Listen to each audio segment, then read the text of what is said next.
What a difference 4 years makes.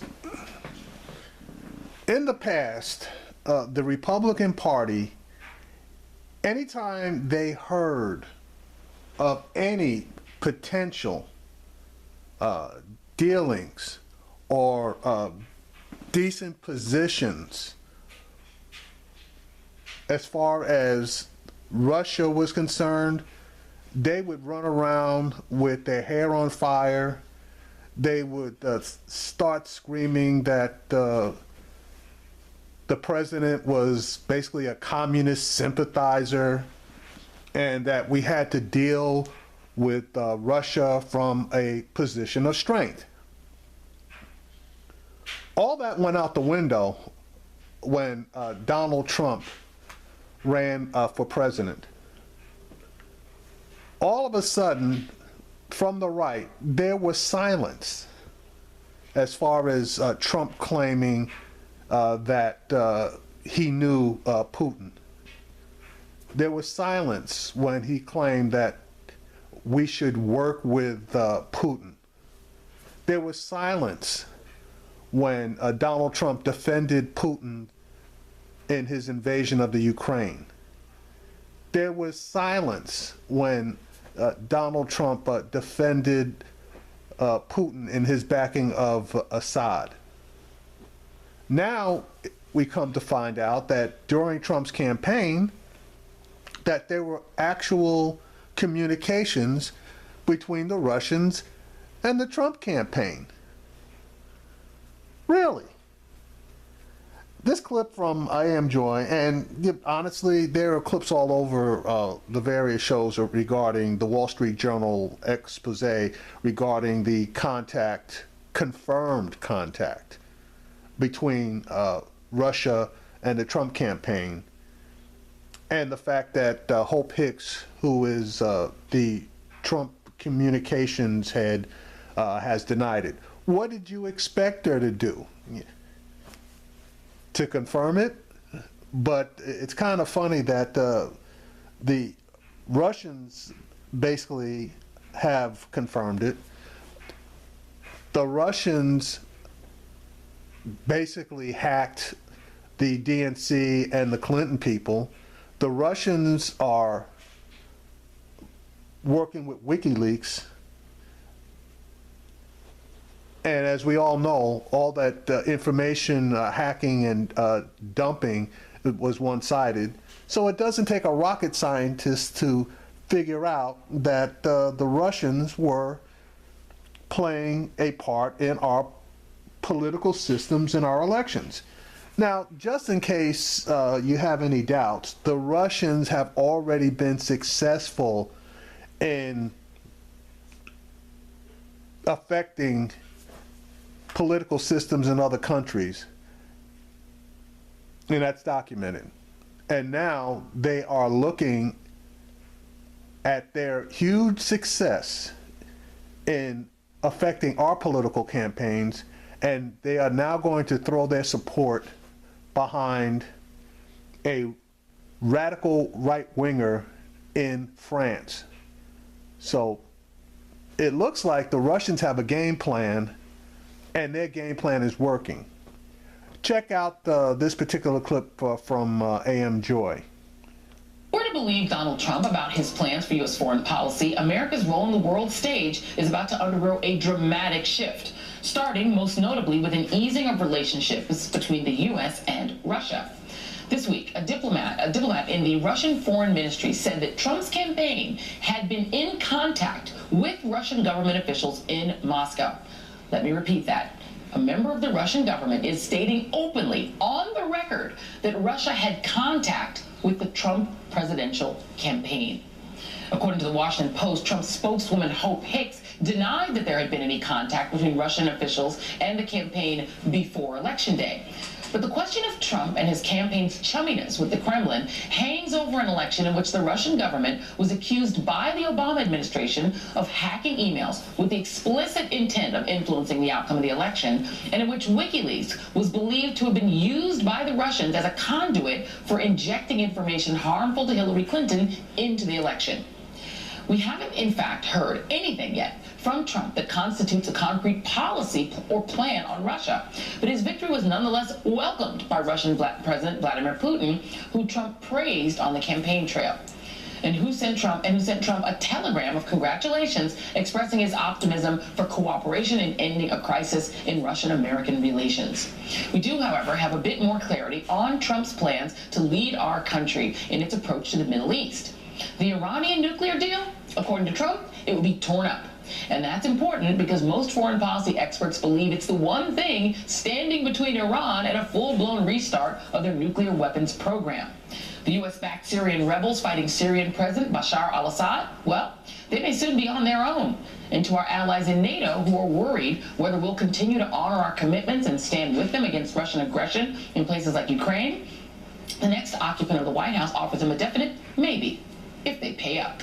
Joining me now are Nina Khrushcheva, professor of international affairs at the New School, Malcolm Nance, MSNBC contributor and author of The Plot to Hack America, Naveed Jamali, former intelligence operative and author of How to Catch a Russian Spy, and Charlie Pierce, writer for Esquire magazine. Thank you all. So I want to go through, I think foreign policy had probably the most succinct list of things to worry about if one elected Donald Trump. This was their endorsement of Hillary Clinton. They'd never done endorsement before. This is what they did. Let me give you Foreign Policy magazine's list, and it said the following: that Trump alternatively forgiven then defended Russia's invasion of Crimea and employed advisors with close ties to the Russian president and his cronies. He's spoken so cavalierly about the use of nuclear weapons, including a repeated willingness to use them against terrorists, embraced the use of torture and the violation of international law against it, suggested he would ignore America's treaty obligations and would only conditionally support allies in need, and played into the hands of terrorists with his fear-mongering, with his sweeping and unwarranted vilification of Muslims. I'm going to go around the panel, starting with Nina, and ask you which of those things worries you most about a Trump presidency. Nina.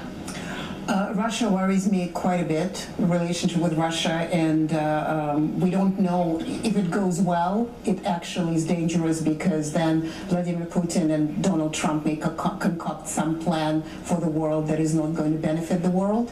And if it goes badly, there's nuclear threats that has been planning on both sides also can come into fruition, and that's another very dangerous thing for the world. Yes. In a friendly relationship between Vladimir Putin and Donald Trump, who's in charge? I think for now it seems like Putin may be in charge, but knowing Donald Trump, I believe that that will not last long, and so that can actually bring the relationship to a non-friendly era, because both of them will try to show that they are the ones who rule the world, they're the ones who control the world, and that is also, as I said, it's a very dangerous proposition and probably very likely proposition that the honeymoon, if there is a honeymoon, is not going to last for long. Malcolm Nance, what worries you the most? Well, it's a toss-up, and one of them that you didn't have in that list. The first is the tearing up of the Iran nuclear deal. If that deal is actually torn up and not modified like their spokesman Waleed Faris says, if it's actually just thrown into the burn bag, then what you have is possibly a jump start of the Iranian nuclear weapons program, which we stopped at a period of about 9 months from breakout. Now, it's possible they could have 1 to 5 pounds of fissile material hidden away, and they could produce a bomb in less than a year. If that happens, then you'd be looking at Israel, viewing themselves as existentially at risk, and the only way Israel would be able to dig that weapons program out is by nuking it itself. So theoretically, you could go from peace to atomic explosions in 24 months. That's number one. On the other side, if the United States moves its embassy out of Tel Aviv and into Jerusalem, you could see the entire Muslim world cut relations with us. This would completely save ISIS and Al-Qaeda. It's all bad. Yeah, that's scary. Let's go to Naveed Jamali. What scares you most? Well, that's a tough one to follow. I'll be a little bit of a contrarian here, Joy. I think that when it comes to international relations, unfortunately, the other side has a vote in this. And it's not just Iran and Russia that scares me, it's Iran, Russia, and frankly, China. Look, those countries are going to remain our peer adversaries for the near future. And that's just going to be the case. So I look at this and say, the way that we're going to figure out what happens next. Look, Trump campaigning had no foreign policy. I mean, nothing that any of us could really point to definitively and said this is a policy. I mean, it sounded much more like campaign rhetoric. So I think the first thing that's going to make the decision as to where this is going to go is going to be who he chooses Secretary of State and Secretary of Defense.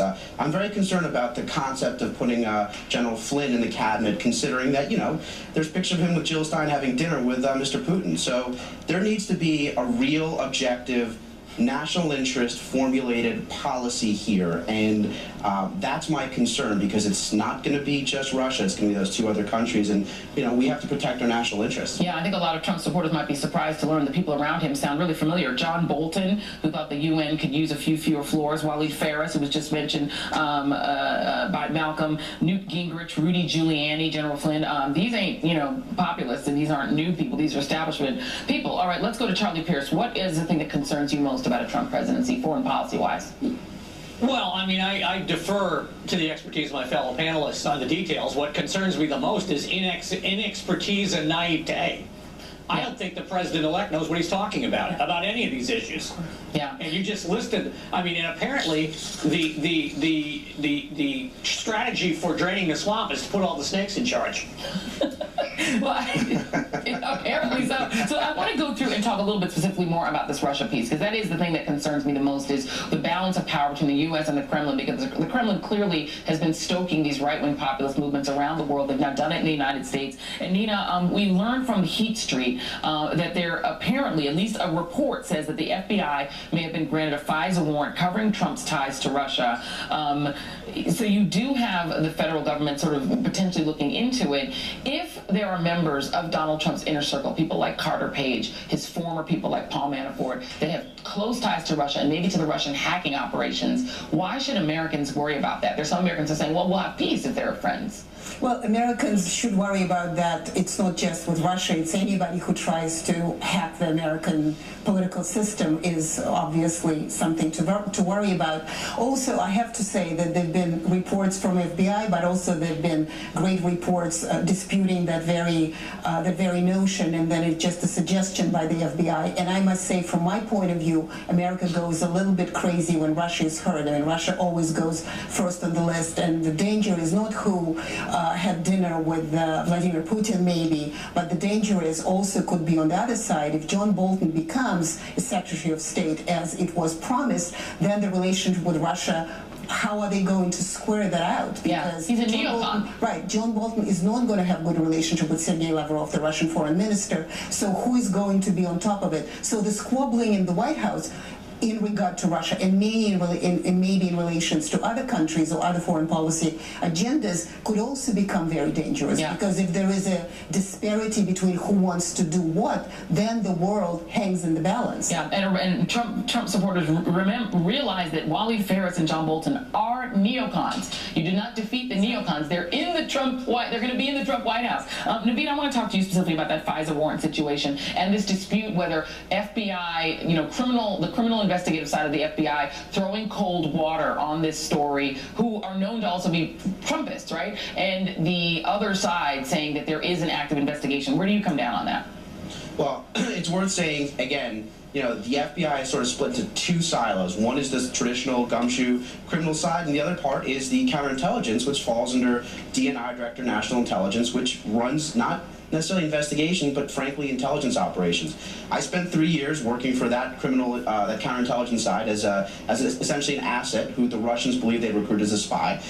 So I'm very, very intimately familiar with it. And it's important to understand, again, that intelligence operations are not necessarily not designed to build criminal charges, but rather to disrupt, you know, a foreign entity's ability to gather intelligence and run operations. Now, that part of it, though, I think, look, I know it's going to continue on in the sense that the FBI counterintelligence squad has a Russian squad in New York, and they focus on Russia, and that's not going to change. The question is, are we going to see charges that are brought against people that may have had connections to Trump? Look, Joy, I have no doubt that WikiLeaks was a Russian intelligence warfare operation, not cyber, warfare operation. It was propaganda that was meant to influence it. Now that Trump is the president-elect, the Russians only care about sowing discontent. They're very happy to create chaos in this country. That's what I saw working with them for 3 years, and I think you're going to see that propaganda, that information warfare operations continue on. It was successful, and very well may now turn on Trump. Trump is maybe surprised to see the Russians may come after Trump. Yeah, and Malcolm, which brings me to sort of the premise that I put forward in the top of the show, which is that now Angela Merkel becomes a really important figure, right? So you have the Prime Minister of England, Ms. May, is really busy trying to deal with Brexit, but Angela Merkel, this was her congratulatory message to Trump, the German Chancellor. She says, Germany and America are connected by values of democracy, freedom, and respect for the law and dignity of man, independent of origin, skin color, religion, gender, sexual orientation, or political views. I offer the next President of the United States close cooperation on the basis of these values. Sort of a little bit of shade in that statement. But doesn't Angela Merkel, who is now the anti-Putin, clearly, opposed to what Putin is trying to do in Europe, not us, she is, how important does she become then to the world's stability? Well, right now, technically, in terms of human rights and values that the United States has stood for in this city that I actually drafted those rights in, she essentially becomes the leader of the true leader of the free world.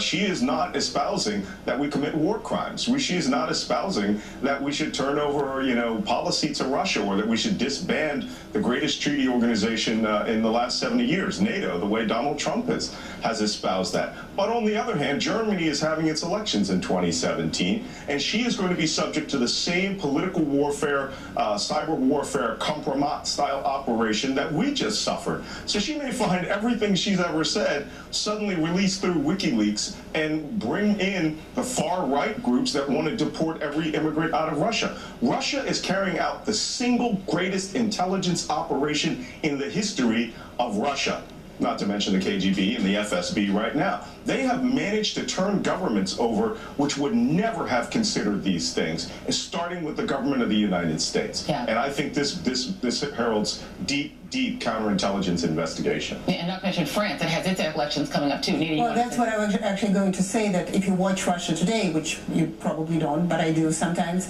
and it is a lot of stories now that Trump, or Brexit Trump, only the beginning, and in fact, Angela Merkel is facing elections, and then France is facing elections, and would be the same right-wing populism all over again, and so Europe will just, the Western Europe will join the club. Yeah. So this is something to consider, because the Russians are very pushing into that direction, and Angela Merkel actually was not anti-Putin. I just wanted to say she wasn't anti-Putin. She was the one who tried to explain to Putin that he's much better in the civilized nation camp rather than the other way around. But it is interesting that in Germany, if you watch the headlines there, Germany now claims that itself now the new West. When That's everybody else gave up, yeah. Now Germany is the new West. It finally overcame the World War II. It's a sort of bad reputation, yeah. And now it's going to lead the world. Charlie Pierce, I'm going to give you the last word on this. How awkward is it that the country that dealt with Nazism is now the country that we're all looking to with hope, that has a woman president, free college, and is being looked at as the leader of the free world, while we have neo-Nazism, a la Breitbart.com, about to get a seat in the White House? My hand hurts. What about yours?